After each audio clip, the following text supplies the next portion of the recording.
La femme entre dans la salle de classe avec assurance. À peine a-t-elle montré la première diapositive, qu'une étudiante saute sur la réponse. Bison blessé. Altamira. Espagne. Environ 15 000 avenues. Joanne. Brandon. Catherine. Elle affiche un petit sourire satisfait, pensant que ce groupe semble bien préparé. Au moment où elle s'apprête à approfondir la signification de l'œuvre d'art, elle est interrompue à nouveau. Les lignes alors qu'elle passe sur la bosse du bison. Quelque chose est arrivé. C'est ça? Oui, c'est exactement ça. Pendant le reste du cours, Catherine aurait aussi bien pu ne pas exister. Chaque fois qu'elle passe à une nouvelle image, quelqu'un la devance dans l'explication. Juste en 1879. Allons-y. France. Date d'environ 1000 avenues. Ma sérénité. C'est la reine. 2470 AV. Avez-vous déjà suivi un cours d'histoire de l'art? Non. Allons-y. Diapositive suivante. Scribe assis. Égypte. 24 avenues. Paysan labourant avec sa femme. 16e siècle AV. Égypte. Déesse serpent. Minoën.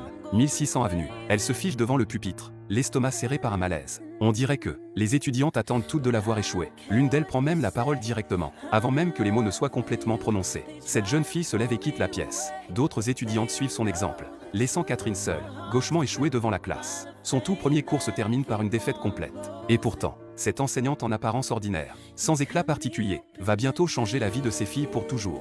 De retour chez elle, Catherine examine attentivement le dossier scolaire de chaque étudiante. Ce qu'elle découvre la surprend. Les filles viennent de familles riches, leurs notes sont solides, mais elles se reposent entièrement sur la mémorisation, avec presque aucune capacité de réflexion indépendante. Elle réalise que continuer à enseigner selon le manuel ne fera que limiter leur potentiel, et ce qui la préoccupe vraiment va bien au-delà des études. Pendant un cours de savoir-vivre, l'instructrice tape légèrement un verre sur le bureau et pose une question aux jeunes filles. Votre mari est à la croisée des chemins dans sa carrière. Il est en concurrence pour une promotion, contre deux rivaux, Smith et Jones, pour prendre l'avantage. Vous avez sagement décidé d'inviter le patron. À la demande du patron, l'atmosphère dans la pièce se tend instantanément. Elles sont terrifiées qu'une mauvaise réponse puisse d'une manière ou d'une autre affecter leur futur mari. À ce moment-là, une jeune fille lève soudain la main. Le patron est probablement en train de te tester, toi, autant que ton mari. Et ensuite, demander le divorce. Ce n'est pas une plaisanterie. Dans quelques années, votre seule responsabilité sera de prendre soin de votre mari et de vos enfants. Juste à cet instant, Catherine entre dans la classe. L'instructrice fait immédiatement signe à toutes les filles de se lever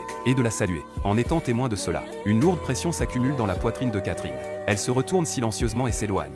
Ce n'est qu'alors qu'elle comprend pleinement ce soi-disant collège pour femmes. Il s'agit moins de développer les esprits que d'une école de bonne manière, déguisée en enseignement supérieur. Finalement, Catherine prend une décision. Elle va changer sa façon d'enseigner et exposer ses étudiantes à des idées plus libres et plus progressistes. Mais ce changement audacieux la transforme rapidement en paria. Au sein de l'école, un jour, Catherine projette une nouvelle image en classe. C'est une photographie jamais montrée dans leur manuel. Les filles la regardent, troublées et incertaines. Qu'est-ce que c'est? Elle leur dit que l'œuvre s'intitule « Le cadavre » et les invite à partager leurs réactions honnêtes. En fait, je n'appellerais même pas ça de l'art. C'est grotesque. Règle encore une fois, être grotesque. La discussion s'anime rapidement. Les filles commencent à parler librement et sans crainte. En voyant cela, Catherine ressent un véritable soulagement. C'est la classe qu'elle espérait. Elle sait que si les connaissances des manuels comptent, la capacité à penser de manière indépendante est ce qui façonne véritablement la vie d'une personne. Son style d'enseignement non conventionnel gagne la faveur de la plupart des étudiantes. Elles deviennent curieuses et enthousiastes à propos de cette enseignante d'une petite ville. Mais parmi elles, Betty nourrit une hostilité ouverte envers Catherine. Bien qu'encore à l'université, elle est déjà fiancée à son petit ami et rêve avec impatience de son mariage et d'une vie conjugale confortable. Aux yeux de Betty, une femme dans la trentaine, qui n'est toujours pas mariée, est la définition même de l'échec.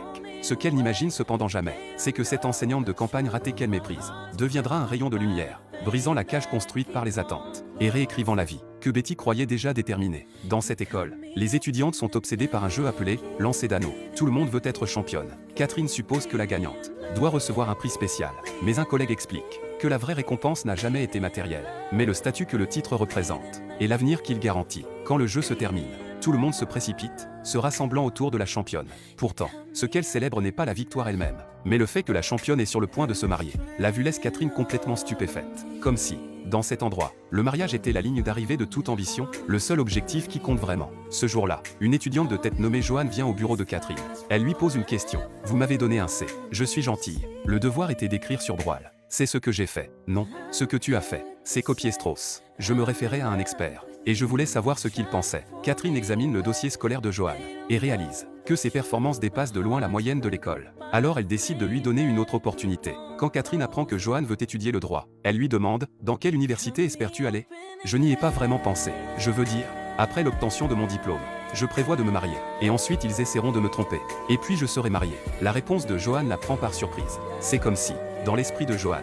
Le mariage était déjà le chapitre final de la vie. Pressé par Catherine, Johan finit par dire le nom qu'elle gardait enfoui, Yael. Quand elle mentionne Yael, le désir dans sa voix est impossible à cacher. Tu peux faire les deux. Catherine réalise que l'hésitation de Johan ne vient pas d'un manque de capacité, mais de la peur qui a été soigneusement plantée en elle. Pendant les examens de mi-semestre, elle glisse discrètement un formulaire de candidature pour Yael dans les mains de Johan. Ce simple geste change complètement la façon dont Johan voit cette nouvelle enseignante. Un jour, Catherine emmène ses étudiantes dans un bâtiment abandonné. Une peinture massive remplit soudain leur vue. Les filles ont l'air complètement perdues. Guidées par Catherine, elles sortent de leur ancien état d'esprit pour la première fois, essayant de comprendre le monde d'une perspective entièrement nouvelle. Mais au sein du groupe, Betty reste particulièrement bornée dans sa pensée. Depuis son mariage, elle a consacré toute son énergie à son foyer et a complètement cessé de venir en classe. Betty invite Johan et son petit ami chez elle. En voyant la complicité du couple, elle ressent une profonde envie. Peu de temps après, Johan annonce à Betty qu'elle a reçu une lettre d'acceptation de Yael. Mais quand Betty apprend que la candidature a été complétée, avec l'aide de Catherine, elle explose instantanément de colère. Donner de l'amour. Directement à elle, tu donnes de l'amour. D'abord, il n'y a pas de bague à ce doigt. Donner de l'amour. Tu fais les deux. Donner de l'amour. Je peux. Tu es à 2 doigts d'obtenir tout ce que tu as toujours voulu, et à 2 doigts de le perdre. En apparence, Betty semble avoir un mariage que tout le monde envie. Mais en réalité, elle et son mari sont émotionnellement éloignés depuis longtemps. Lors d'une nuit de Noël qui aurait dû être joyeuse, son mari ignore ses sentiments et part seul, laissant Betty humiliée devant ses amis. Ce jour-là, Catherine enseigne. Quand Betty fait soudain irruption dans la classe, dès qu'elle entre, elle commence à se vanter de sa vie conjugale, comme si elle essayait de prouver que ses choix étaient les bons. Catherine la défie publiquement, lui demandant pourquoi elle n'a pas assisté aux cours depuis si longtemps. J'étais en lune de miel.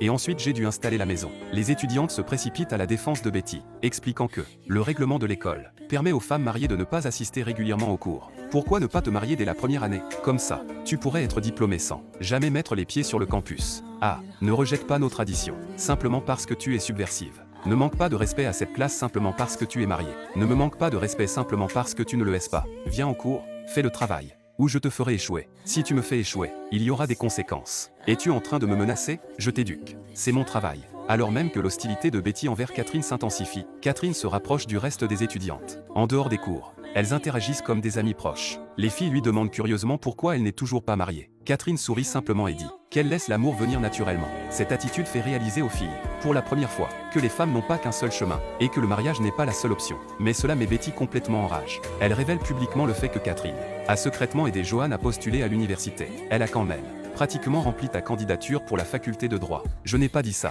Elle a été acceptée. Et dit, maintenant, elle doit juste trouver un moyen de le dire à Tom. Instantanément, l'atmosphère de la classe tombe à 0 degré. Pour riposter, Betty engage quelqu'un pour photographier elle-même et son mari, créant l'image d'une famille parfaite, et la publie dans le journal. Dans l'article, elle défend le rôle de la femme au foyer, et, dans les dernières lignes, attaque ouvertement Catherine, l'accusant de défier les valeurs traditionnelles, et d'encourager les filles à abandonner leur soi-disant rôle naturel. Le ton de Betty est confiant et inflexible, comme pour déclarer au monde que choisir la vie de famille n'est pas une forme de renoncement. Et à ce moment-là, tous les regards se tournent vers Catherine. Va-t-elle choisir de riposter de front, ou sera-t-elle forcée de céder?